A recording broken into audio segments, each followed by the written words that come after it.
Oi, pessoal! Hoje a gente vai mergulhar fundo nas ideias transformadoras da Brené Brown, direto do livro dela, A Coragem para Liderar. A ideia aqui é a gente desconstruir o que de fato significa ser um líder corajoso nos dias de hoje, sabe? Usando os conceitos principais do livro mesmo. E para começar, vamos direto para uma história que a própria Brené Brown conta logo no início do livro. É uma daquelas histórias que é ao mesmo tempo hilária e super-humana, sabe? Imagina a cena.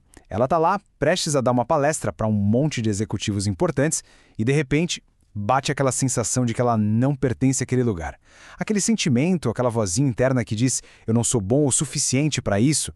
Pois é exatamente aí que mora a raiz daquele medo que acaba levando a uma liderança que não funciona. E esse medo, que é super comum, nos leva direto para o primeiro grande ponto que a gente precisa entender. Um problema que, olha, tá em todo lugar. A tal da liderança de armadura. Mas afinal, o que é essa liderança de armadura? Pensa nela como um estilo de liderança que é movido pela autoproteção, pelo medo. É aquele líder que evita a todo custo uma conversa difícil, que foge de qualquer feedback mais honesto, que não se expõe emocionalmente de jeito nenhum, tudo para se proteger. Só que tem um problema. Essa armadura não só pesa em quem usa, ela acaba sufocando a equipe inteira. E aqui a gente começa a ver as consequências, as rachaduras que essa armadura causa. Porque vamos combinar, fugir de uma conversa difícil não faz o problema desaparecer. Pelo contrário, isso vai criando uma cultura tóxica. Aí o que acontece? A clareza some, a confiança despenca, o comportamento passivo-agressivo aparece, a comunicação vira fofoca de corredor e surge o famoso sim desonesto. Sabe como é? A pessoa concorda com tudo na sua frente, mas pelas costas o trabalho não anda. Tá bom, então se a armadura é o problema, qual seria a solução? É aqui que a coisa fica interessante, porque é um pouco contraintuitivo. O caminho para uma liderança que realmente funciona não é colocar mais camadas nessa armadura, é justamente o contrário, é começar a tirá-la. E com isso, a gente bate de frente com o maior mito que existe sobre liderança. Aquela ideia de que vulnerabilidade é fraqueza, sabe? Algo que, vamos ser sinceros, a maioria de nós ouviu a vida inteira. Só que a pesquisa da Brené Brown vira essa lógica de ponta cabeça. Ela mostra que, na verdade, vulnerabilidade é coragem. É a coragem de se mostrar, de aparecer, mesmo sem ter controle do resultado. Isso nos leva a uma das metáforas mais fortes do livro todo, que é a da pessoa na arena. A ideia é simples, mas é poderosa. Liderar de verdade não é ficar seguro na arquibancada só apontando o dedo e criticando. Não. Liderar é ter a coragem de descer para a arena. É lá que o jogo acontece de verdade. O ponto central aqui, então, é que liderança corajosa não tem a ver com ganhar ou perder. Não é sobre ser perfeito. É sobre ter a coragem de entrar na arena, de ser visto. É estar lá no meio, mesmo que isso signifique se sujar, falhar e tentar de novo.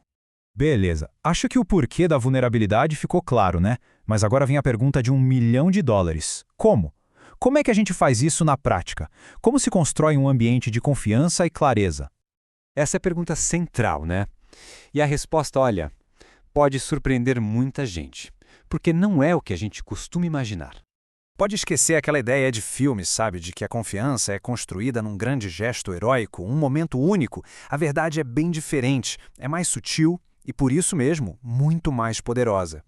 E aqui que entra uma analogia que eu acho simplesmente genial. A do pote de bolinhas de gude. Pensa assim, a confiança é como um pote de vidro, que começa vazio. Cada gesto pequeno, cada momento de conexão verdadeira, cada atitude positiva, coloca uma bolinha de gude dentro desse pote.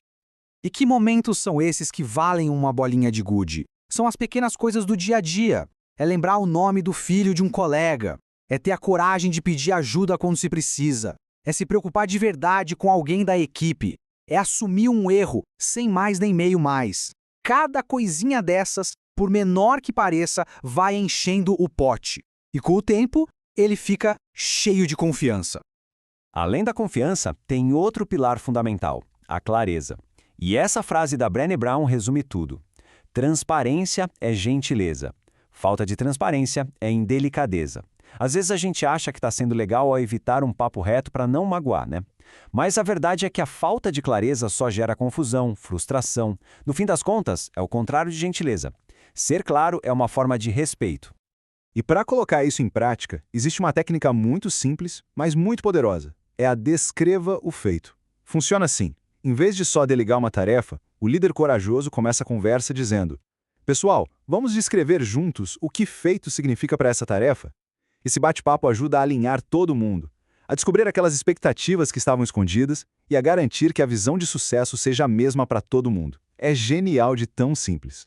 Mas ok, vamos ser realistas aqui. E quando as coisas dão errado? Porque uma hora ou outra elas vão dar errado. Ser um líder corajoso não é um passe livre contra o fracasso. E é por isso que a gente precisa falar da última habilidade, que talvez seja a mais importante de todas. É super importante entender isso. Entrar na arena significa que, em algum momento, vai rolar um tombo. A jornada de uma liderança corajosa é cheia de tropeços. O ponto central não é evitar a queda.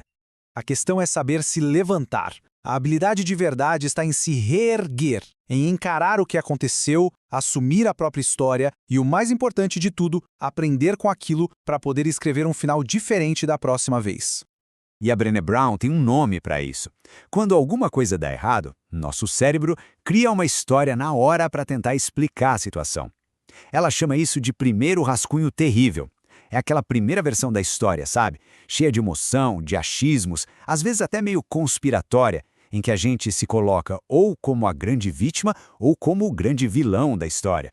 E a ferramenta para a gente conseguir lidar com esse primeiro rascunho é, de novo, super simples. É só começar a frase assim: a história que eu estou me contando agora é... Por exemplo, em vez de pensar, meu chefe me odeia, a gente pensa, a história que eu estou me contando é que meu projeto foi criticado porque meu chefe não gosta de mim.